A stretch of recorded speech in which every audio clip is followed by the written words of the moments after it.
I've been seeing blue. Every time you move, I want it all. Rise and fall. Can I drown in an indigo pool of you? I've been chasing ghosts.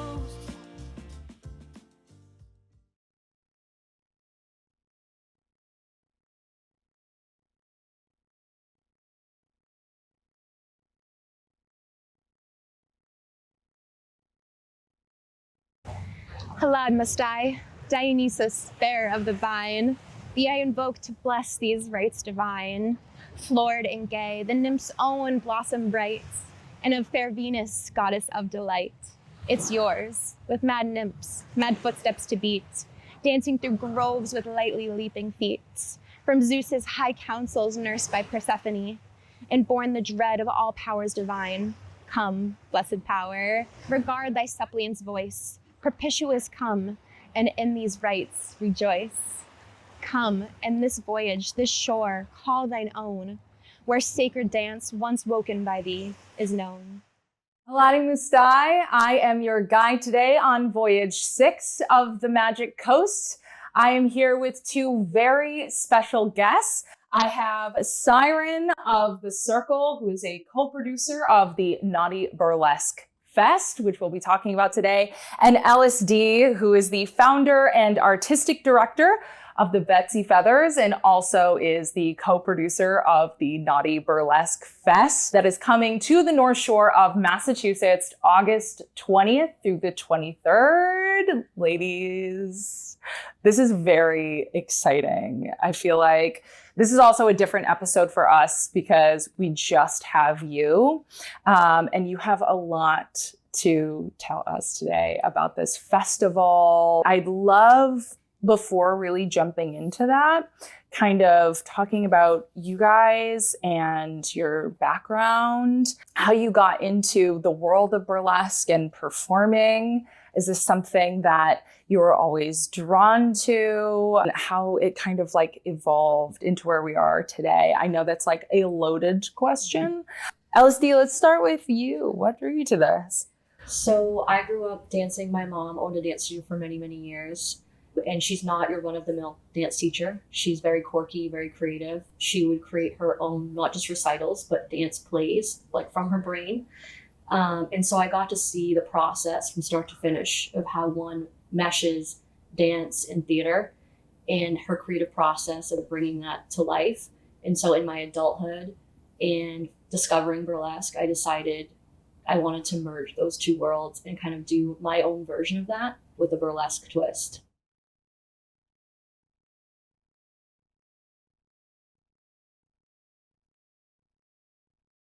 Girl went back to Maui because she missed the scenery, the native dances and the charming songs.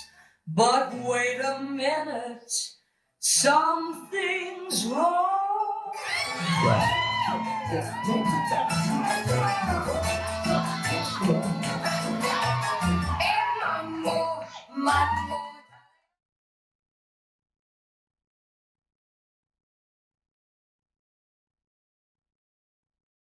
To your imagination,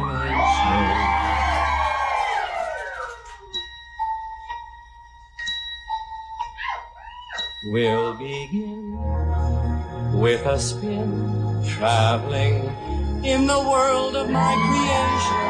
What we'll see will define. Yeah, and how long have you had the Betsy Feather? It's been a while. Yeah, we're celebrating our 15th anniversary this year. Yes, that's amazing, incredible. And Siren, how about you? I know you've also been on the scene for quite some time, but where did it start? Did you grow up dancing as well? I did some dancing when I was really little, and then I stepped away from it for a long, long time. I actually came into burlesque by way of hula hoop and hoop dance. Yeah. So I was hoop dancing, and a studio owner down in Rhode Island asked me to come teach some classes at her venue.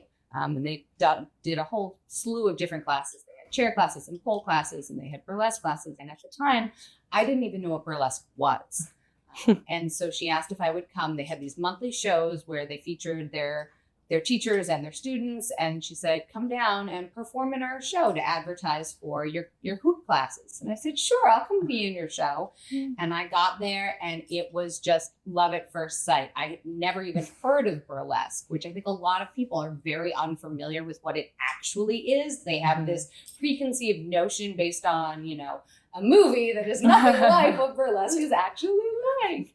And so when I saw it, I knew right away that like this was meant for me, and I dove in with both feet and never looked back.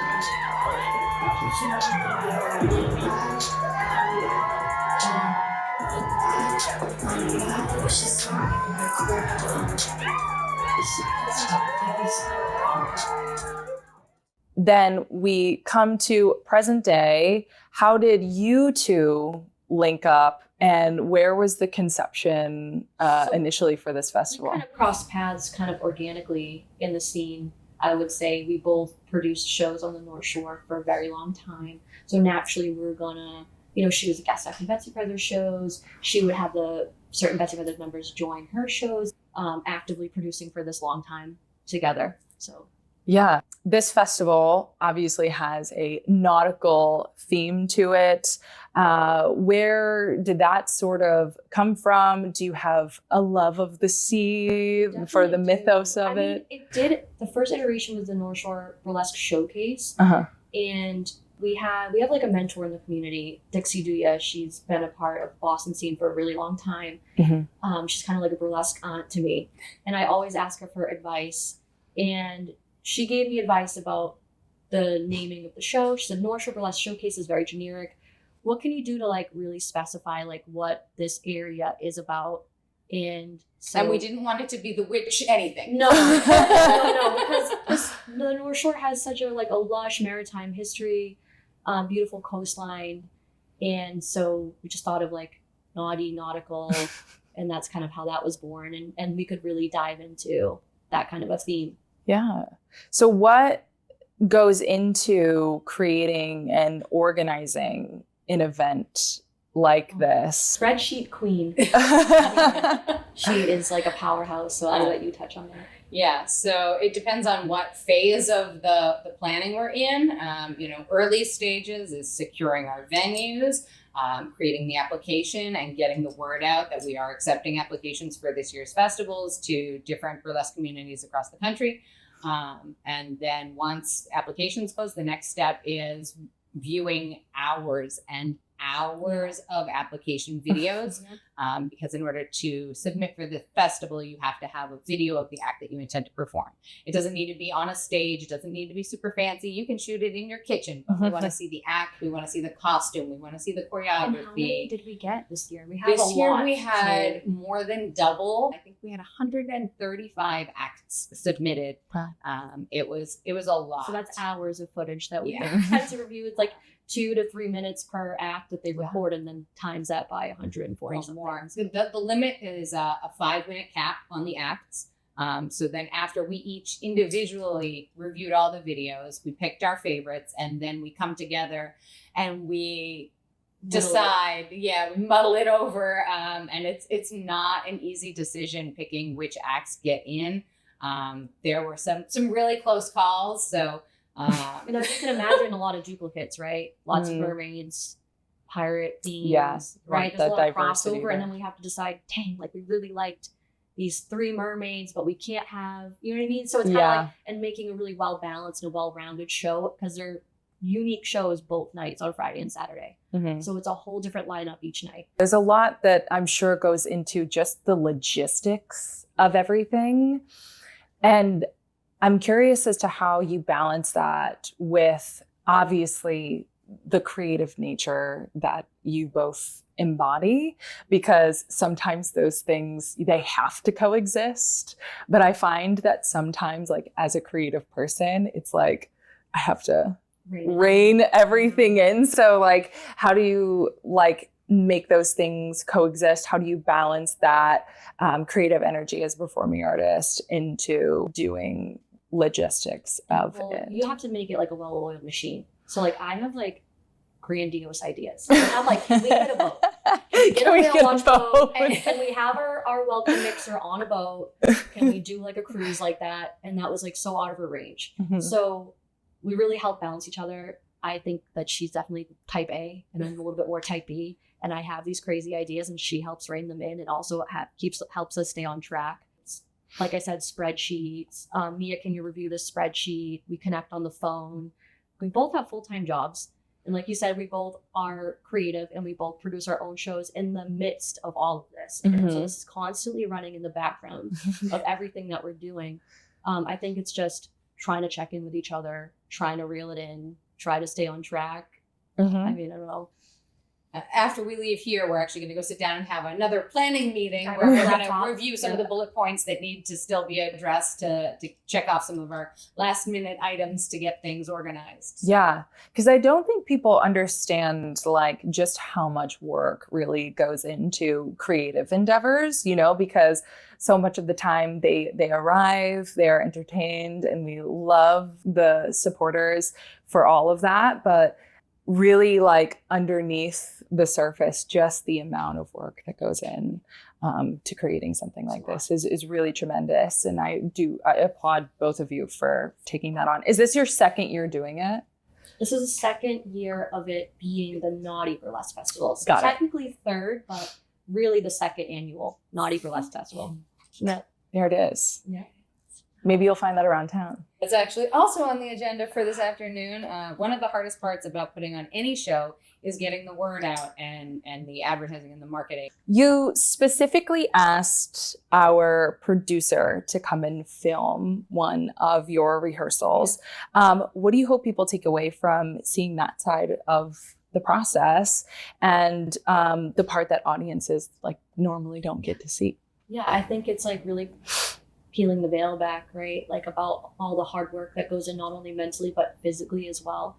You know, we rent a studio almost every Sunday of a month, a dance studio, and we rehearse in there for anywhere between 3 and 4 hours. Mm-hmm. And it really, aside from like the glitz and glam, it really shows us in our raw form, creatively trying to figure out, especially for the Bets Feathers, like group numbers, how Yes. to coordinate that, because we are so dance focused and dance based. So we'll show up like in fitness wear, like yoga pants with our hair up in a bun, no makeup on, right? Mm-hmm. And really strip down in that way and really figure out and put in the hours of rehearsing a combo over and over and over again, fixing formations for us, like what works.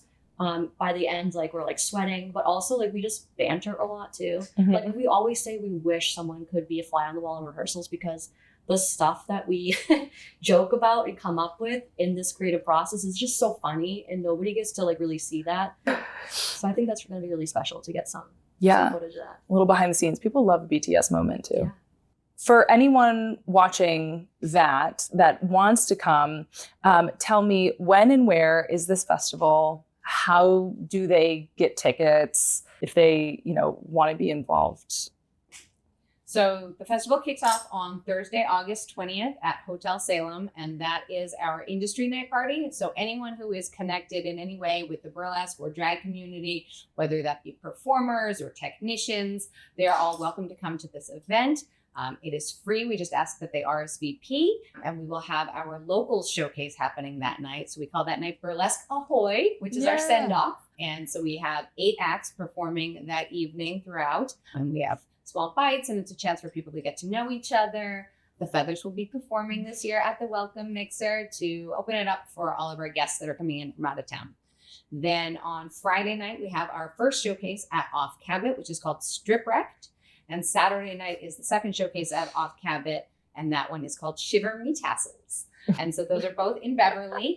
Tickets are on the Cabot's website for those, which is great that it is through not a big conglomerate like, can we see Ticketmaster on? Yeah. Like, I don't know what you can get away with saying. Yeah. But yeah, so it's not through something like Ticketmaster, which charges exorbitant fees. The fees for tickets through the Cabot are really reasonable. They don't use an outsourced ticketing platform. And you can get a combo ticket for both Yes. nights. Yeah, you can Get save a slightly few bucks reduced if you come to both shows because there are unique lineups each night. So you won't see the same show twice. It is a completely different show each night. And then on Saturday afternoon, we have a series of workshops and lectures that are also open to the public. So if people are curious about learning about burlesque, both the workshops are the physicality. So we have twerk. We have one focused on accentuating using your arms and expression.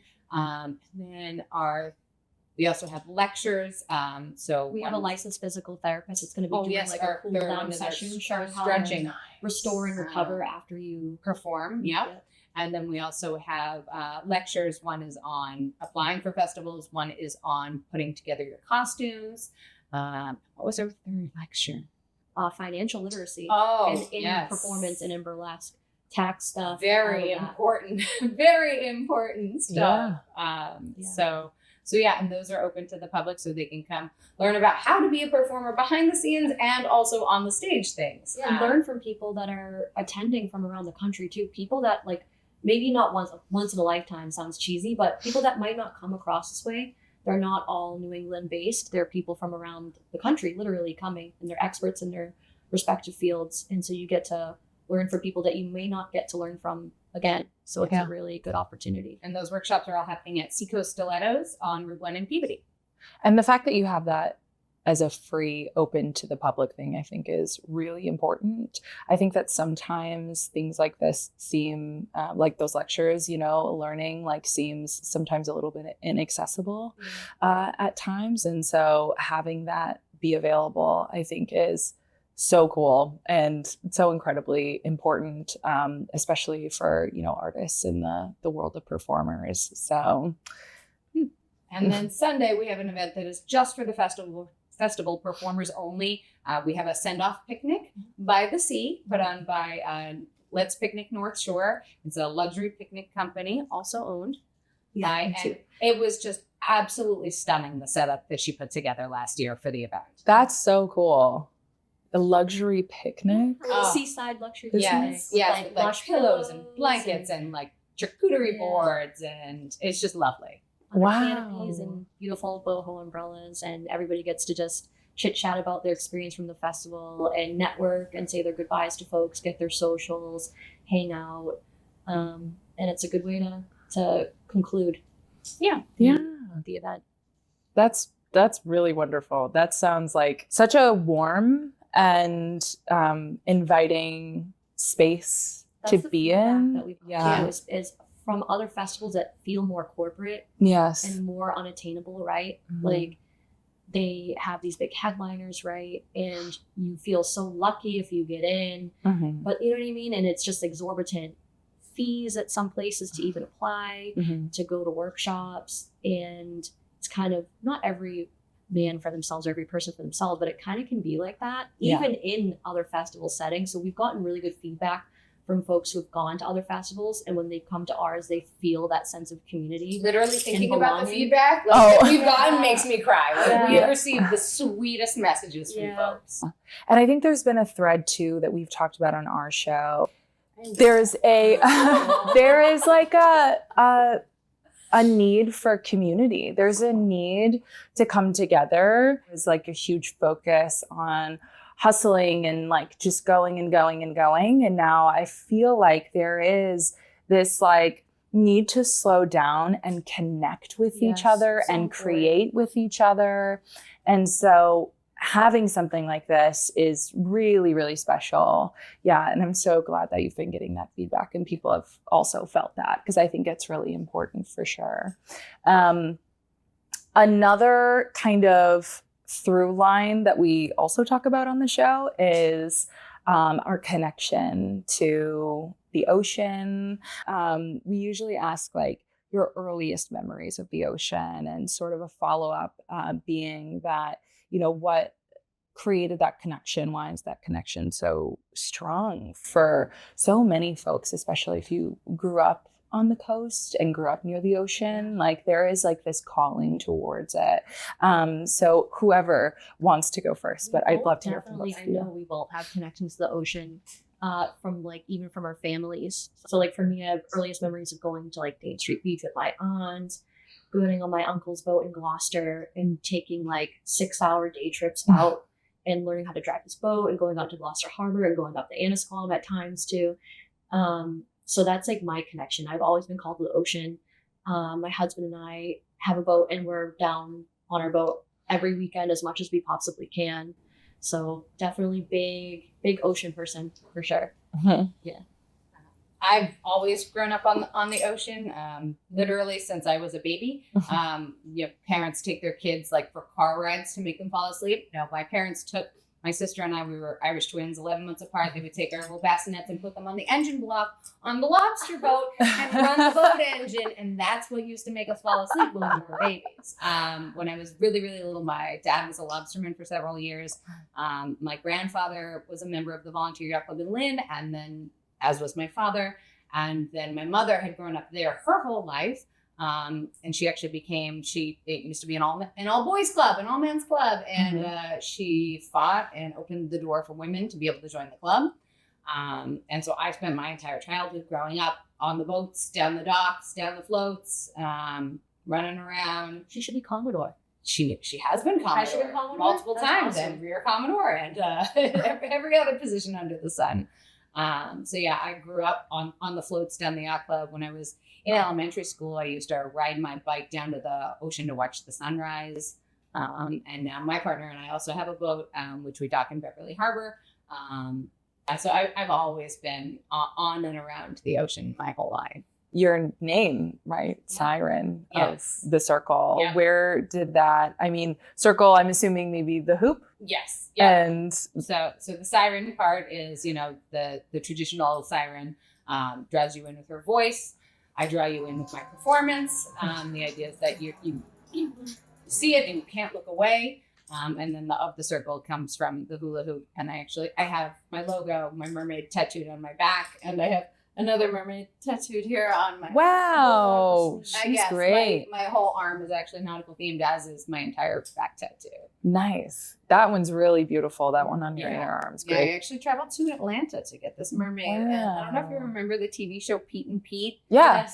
How he had the little thing on his arm that he would make dance. So when I got this tattoo, I thought about Pete and Pete, and I made it so that her tail starts at my elbow so that I can make her swim. Wow. I'm so obsessed with that. That's so fun. I've got my tickets. I'm coming to the festival. What kind of nautical performers am I getting? You mentioned mermaids. Who else am I going to see? So we've got a different lineup each night. And while the nautical theme is incorporated in, it is not an exclusive festival. People are welcome to apply with anything. But this year, we're very happy to have back Lala Luscious, who was actually also one of our workshop teachers. And she's going to be doing a clam themed number. That's very fun. And then from New York, we have Janie Jezebel, who's doing a sing-in strip, which is a very classic thing in burlesque where the performer sings while they do their number. We also have Calypso Kraken coming from Baltimore, Maryland. And obviously Kraken, it's the number is what she calls her origin story number. So it's like how she got her name, and obviously she will be a Kraken. That's awesome. That sounds fun. Yeah, just the costuming alone. Like I can't wait to see the audience's reaction to a lot of these nautical numbers. I think it's gonna blow everyone's socks. Just like the ideas, just the things that you can take, and that's what makes burlesque so special is how people make it their own and add their own stamp onto it, especially with their costumery. So it's not going to be all glitz and glam. A lot of it probably will be, but you'll definitely see some really innovative and interesting costuming as well, like for the Kraken, for instance. Yeah, it takes so much outside of you guys too, the performers. Yeah. You know, they are contributing so much as well. And this is, you know, not on here, but in terms of just reminding audience members maybe to bring money for the performers. Tipping is definitely encouraged. Yeah, it takes a lot. Each individual person puts so many hours and so many rhinestones, which are not cheap, onto their costumes. It takes a lot. You know, some people hand make their own things. Some people engage the services of seamstresses and costume designers to create their pieces. So it's a lot that goes into creating. You see 5 minutes on stage could be 100 or 200 hours of work to create that number between the choreography, the costuming, and bringing that finished piece to life. Yeah. So come and support these performers for sure, and support the 2nd annual Nauti Burlesque Festival.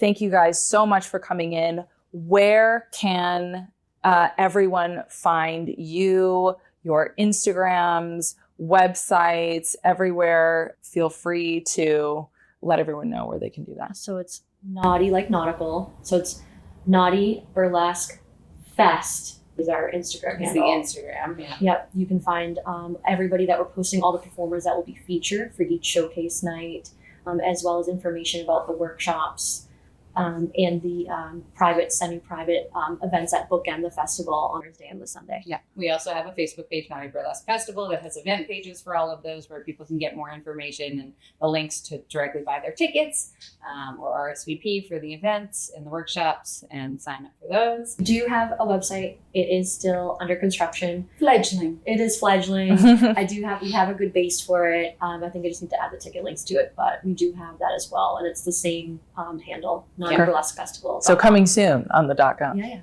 Great. It exists. It just needs Needs a zhuzh. Yes, exactly. Well, thank you guys so much for coming along with me. I'm so glad. We gave you a little gift. This is something that all the festival performers received at least last year. Well, mostly. So this is a custom Nauti Burlesque Festival tote bag, and there's some gifts in there for you. Woo! Okay. Come with me to open this bag. These are so cute. So we have a couple of magnets, stickers. Yeah. Wow, that's so cute. Can everyone see?